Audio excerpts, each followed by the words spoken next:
David? All right, Steve Osansami, as Steve mentioned, on this case from the start. And this evening, there's also a major development in the case of that jet crash in the Alps.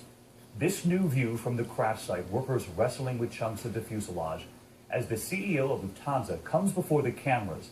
And it comes after the airline admitted it knew about the co-pilot's major bout with depression, letting him fly anyway. ABC's Alex Marquardt in Germany tonight on what the CEO refused to answer.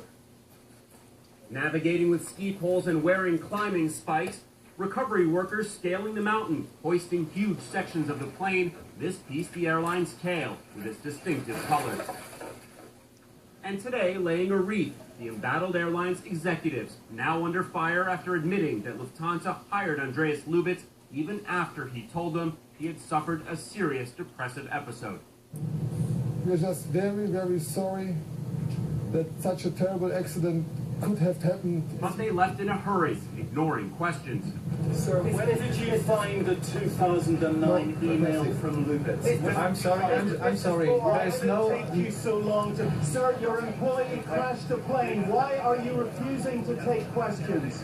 The airline's insurance company's already setting aside $300 million to compensate victims' families. To have an airplane accident in which your pilots may be culpable, and worse, that you may have had some previous knowledge of a handicap, is the mother of all nightmares. Especially now, amid reports that the final seconds of the flight were filmed by a passenger's cell phone, watched by 2 German and French publications. The sound of people screaming and screaming again. David, German and French authorities haven't confirmed the video exists. They say they haven't seen it and demand that whoever has it must turn it over. David? Alex Marquardt reporting in from Germany again tonight. Alex, thank you. And worse, that you may have had some previous knowledge of a handicap.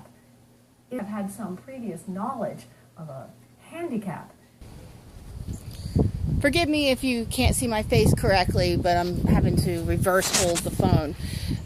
She quoted, as I repeated in the interview, that having depression is a handicap. Having depression is not a handicap. Having depression is an illness. You wouldn't treat somebody with cancer as having a handicap.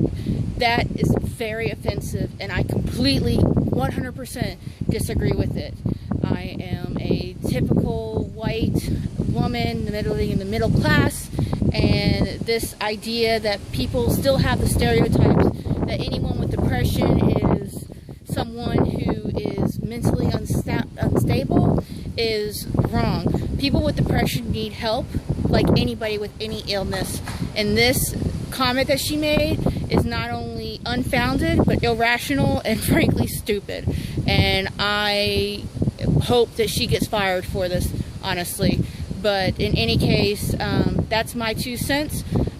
This crash in general, it is unfortunately a very sad accident. If he was having a depressive episode, which it sounds like he was, then he should have not flown. And he should have been treated like, rightly so. But the problem is that insurance companies and companies in general, business, don't like to put people on hold because they have a little case of the blues, which is what people who have depression are told, that, oh, get over it, you're fine. That's not how it is. And when we start taking depression seriously, then accidents like this will never happen again. But until that happens, that's never going to be the case. So we need to take all mental illness as an illness, exactly what it's named, and not treat it as something that someone can get over or something that is a handicap, as she put it. That's my 2 cents, and I hope to hear from you soon. Thanks for your comments and watching. Bye-bye.